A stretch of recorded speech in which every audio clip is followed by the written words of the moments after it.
My name is Chris Hewer, and I am a Christian student of Islam. First of all, I began my academic career by studying Christian theology, and then I started to explore and study about Islamic theology too.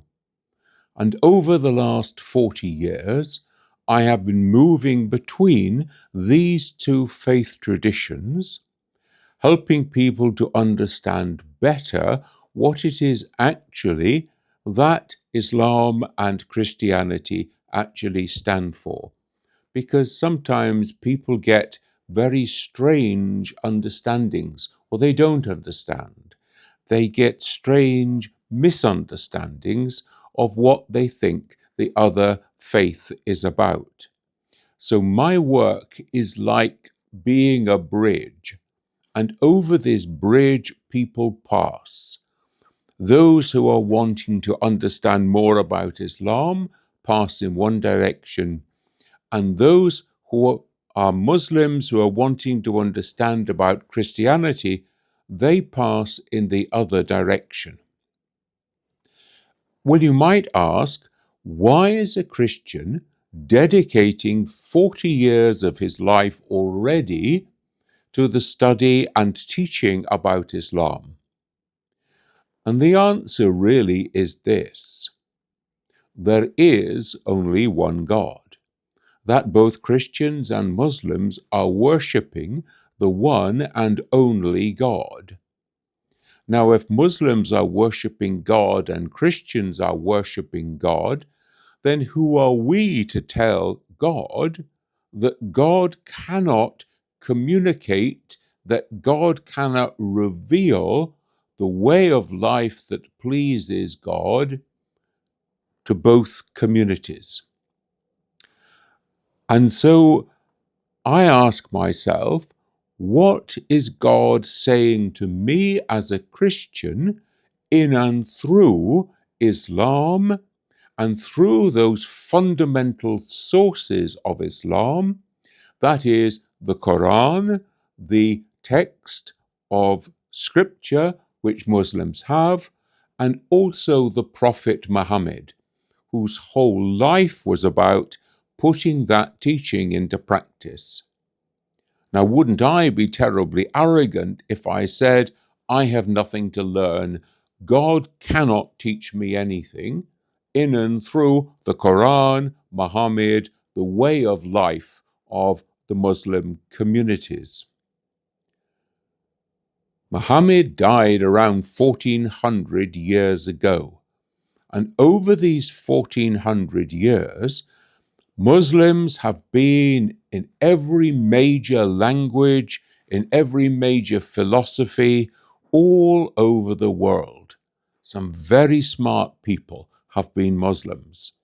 Today, the latest research would indicate that probably there are something like 2 billion Muslims on earth.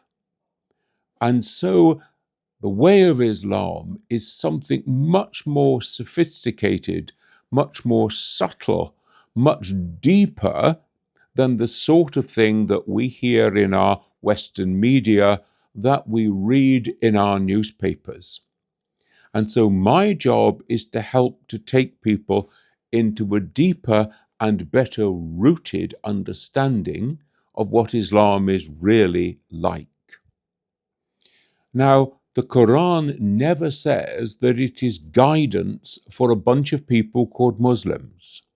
Rather, it's guidance for all humankind.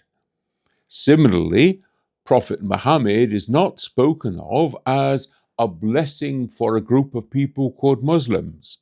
Rather, he's a blessing for all humankind. He's a blessing for all the worlds. Therefore, by opening up the teaching of the Quran and of the Prophet and all that is built on that foundation, we too can learn something about what it is to be human, what it is to be in a relationship with the rest of the creation around us, and also what is it to be in a relationship with God. That is the fundamental foundation of my work. To do this work as a Christian is an act of worship of God, because God comes to liberate people from ignorance. God comes and wishes for justice to be amongst the peoples of the earth. And we will never have peace on earth until we have deep understanding, and that deep understanding then can lead to justice. And when there is justice, then peace can flourish. So this is the work of understanding. It is the work of peace building. It is the work of helping us all to become more human. One of the things that we are all aware of as human beings is that a consequence of being born is that eventually we're going to die, whenever that may come. So death is a natural phenomenon in Islam. It is a natural consequence of being human. But death is not seen as something which is the end of human life, but really it's more a transition. It's moving from one phase to another. And sometimes we can think of this as though it's a door in a room that we're very familiar with, but which we've never been through. But we know that one day we will have to go through this door. Now, going from this life to the next life is entering into a completely different domain, a different realm of being. If we think for a moment about a caterpillar, you know, a caterpillar lives its life going along the leaves and eating until the time when it goes into that cocoon. And if you see it in that stage, it's as though it's dead. But we know that in the fullness of time, out will come a beautiful butterfly. Now, no caterpillar could possibly imagine the life of a butterfly. So in this life here on earth, we can't possibly imagine the life of the hereafter, the life which is awaiting us in eternity. However, this is a reality. It is something that we need to prepare for. So Islam sees this life as a kind of a testing ground, a proving ground, a ground through which we grow so that we are better able to make the most of our time after death in the life hereafter. And so the character of our life here determines the kind of life that we would experience afterwards. Now, if we think then of someone whose death is approaching, we want to keep their mind focused on holy things, on pious things, so that they are preparing themselves to enter through this door into the next life. And so it is very normal that people will recite verses of the Quran for the person who is dying because they're not really able to do it for themselves at this time. And once death has occurred, then the body is prepared for burial by washing the body and by preparing it, and then finally wrapping it in a shroud or in cloths so that it is ready for burial. Burial is the preferred and normal way of dealing with a dead body in Islam. We came from the earth, and to the earth we should return.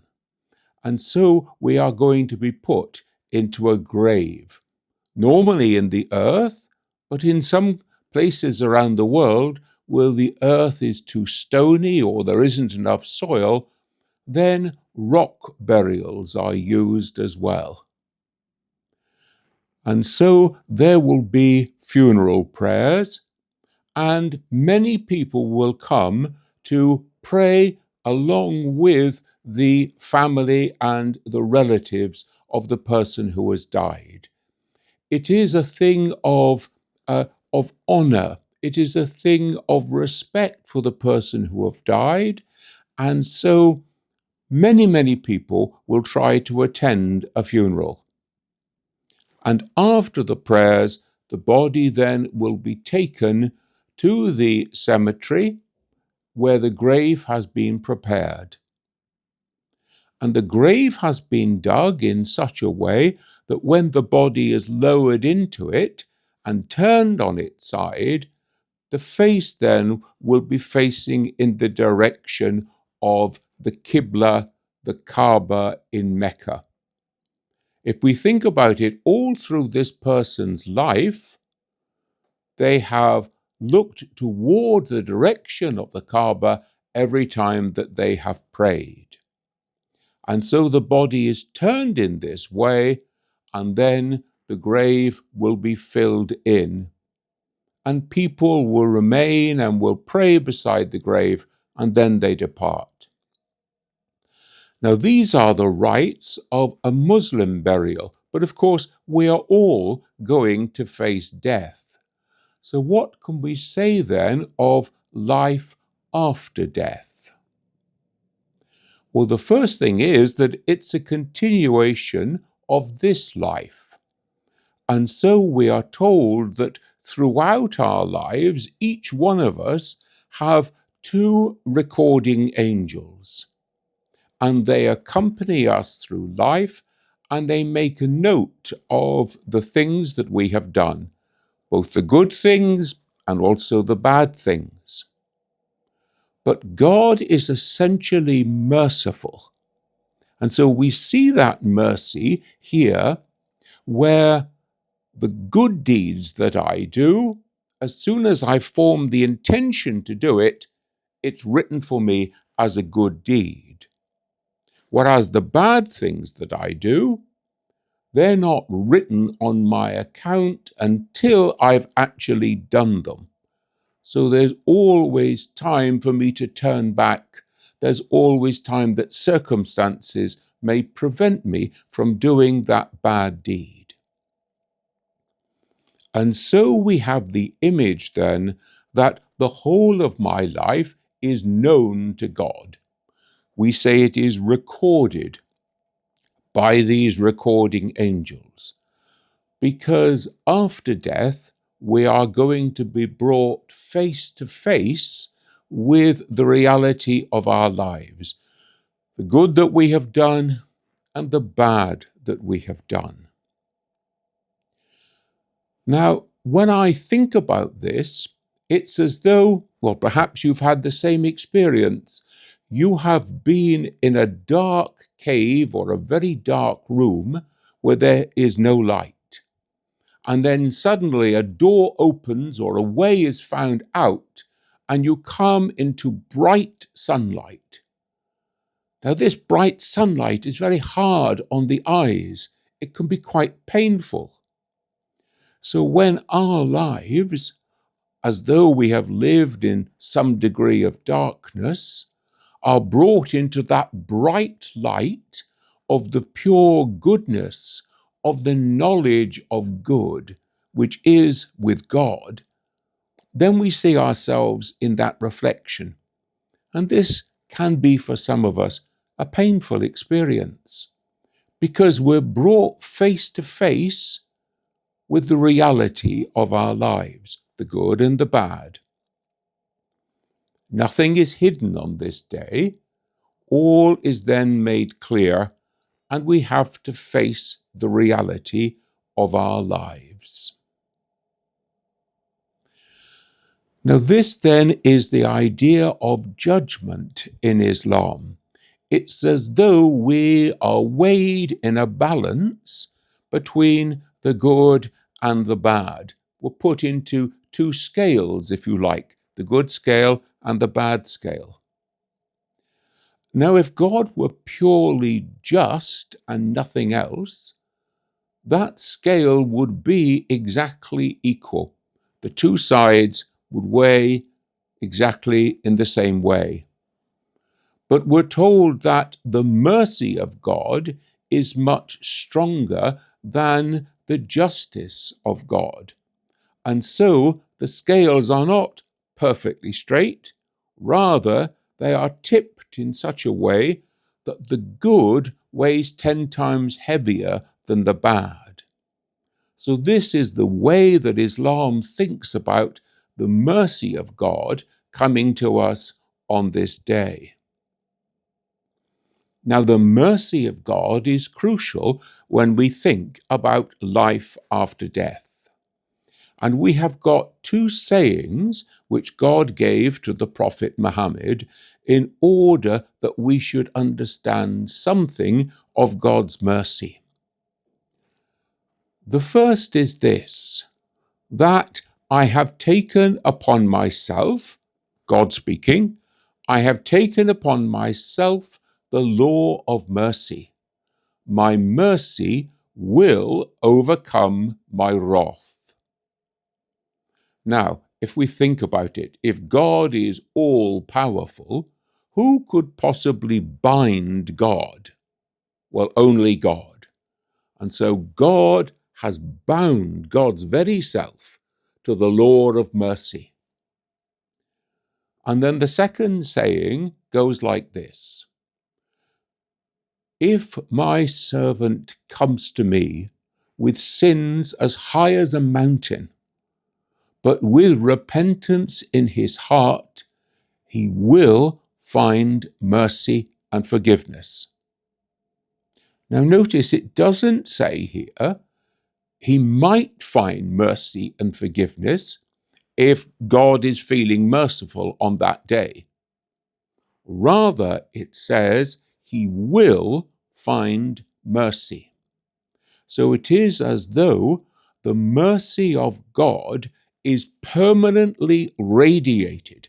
It's like a bright sun which is constantly beaming out mercy. And the only person who can stop that mercy reaching me is me. I am the one then who must turn toward the mercy, the forgiveness of God to seek that, knowing that God has already made the decision. I have bound to myself the law of mercy. Now, just as we cannot imagine that a caterpillar could possibly imagine the wonderful life of a butterfly, so also when we speak about the life hereafter, we are using, as it were, caterpillar language, caterpillar images. We cannot imagine the wonderful things that God has in store.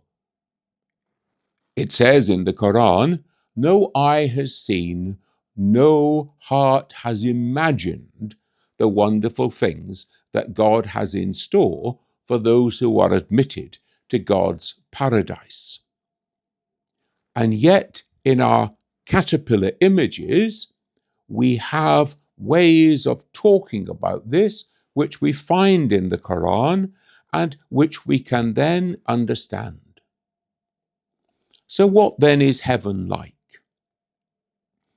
Well, heaven, we're told, is like a beautiful garden. And in this garden, there are streams of pure, clear running water. There are trees that bear fruit, so we are fed without labor. We have this beautiful water to drink. We have beautiful companions of the opposite sex. We have all that our heart desires. So this is then a very attractive picture. We are told then that we will live in the presence of God. We will live near to God.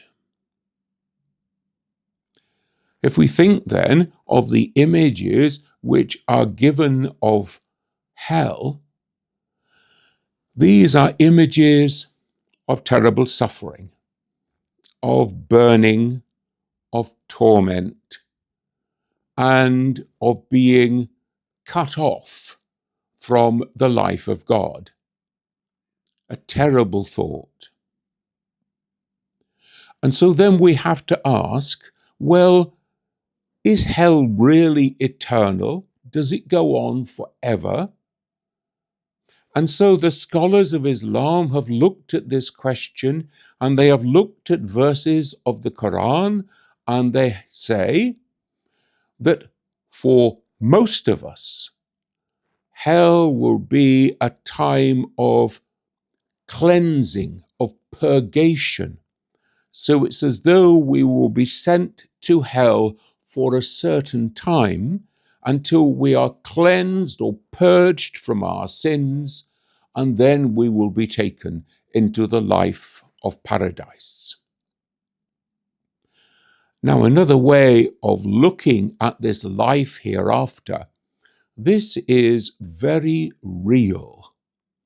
We are told that we will have new bodies. What those bodies will be like, we've no idea. What food, what drink they will take, we've no idea. But it is a very real experience, and it is a transition. We are constantly growing ever closer in love, ever deeper in knowledge and wisdom, growing closer and deeper into the love of God. Now, God is infinite.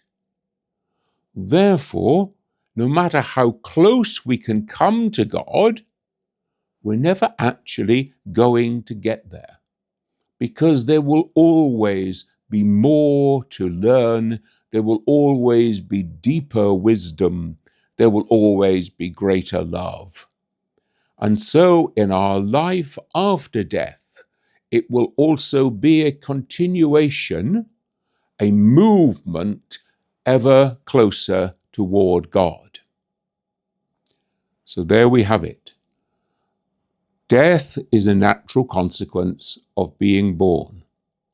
It's not something to fear. It is a doorway through which we will go into the life after death. And in this life after death, we are held to account. And if we are judged worthy by God, then there awaits us this wonderful experience that we call paradise.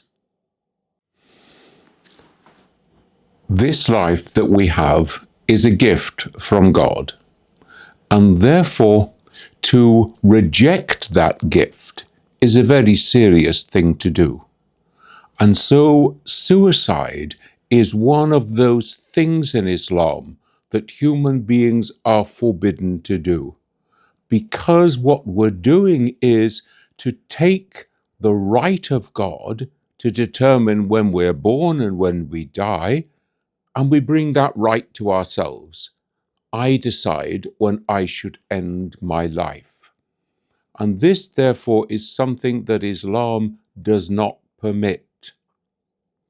But at the same time, we have to remember what kind of person actually comes to the point that they want to take their own life.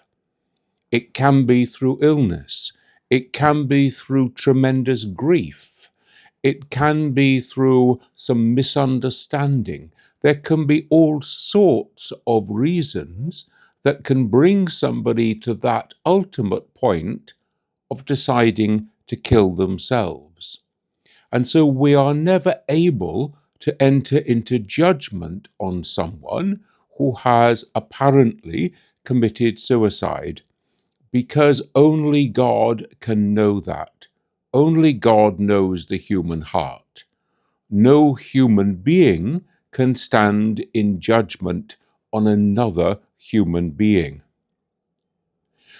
But sometimes we hear of people speaking as though suicide were a good thing. Suicide is a noble act. Well, this is not an Islamic understanding. The difference between suicide and martyrdom is completely different. Because in suicide, I decide to kill myself. But in martyrdom, I take a stand on truth, on faith, on justice, on protecting other people, protecting natural human life.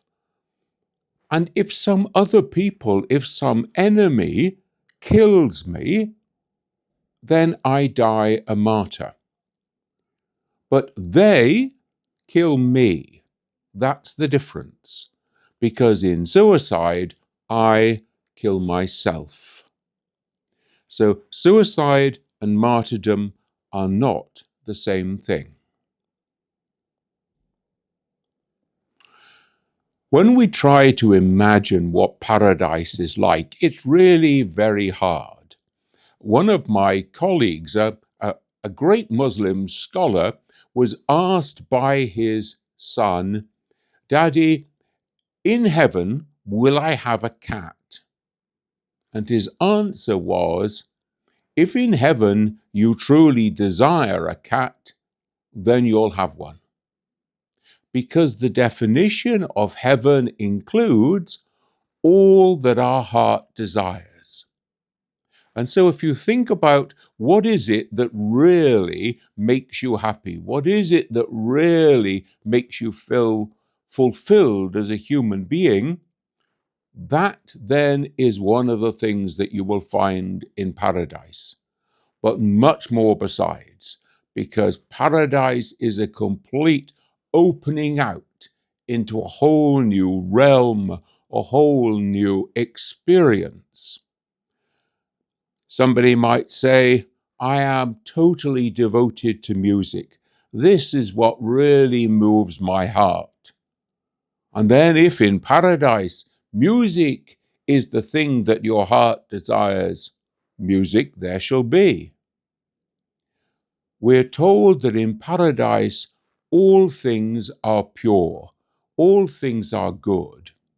And so there is no room for sin or for anything that separates us from that ultimate goodness, which is God. So in paradise, anything that we seek, which is good for us, it's good for the human being, it builds us up and makes us complete, there it shall be, all that your heart desires. Lots of people have had experiences in which for a time it's as though they have died. We call these often near-death experiences. And very often what happens is someone is having an operation, someone is very ill, someone is involved in an accident, something happens to take them out of their normal experience of life, and it is as though they enter into another glimpse into another reality. Very often, people will say this is an experience filled with light. It is a joyful experience. It is a calm experience. Some people say that they meet people that they know. They meet relatives who have died, for example, or they have wonderful experiences of being outside this universe or being outside their body, looking down on the world. Often these experiences can only be, in our time on earth, just a moment, a few moments, a very short time. But for the person who is going through it, it can seem like a timeless moment. It's as though the clocks have stopped and there is no sense of time. There is perhaps a sense of waiting to return, because they are to come back, as it were, into their earthly body to resume their life and then to go on into the future. So these experiences are well reported, near-death experiences. Books have been written about them, and we can see that it is something which is part of the human experience for a small number of people.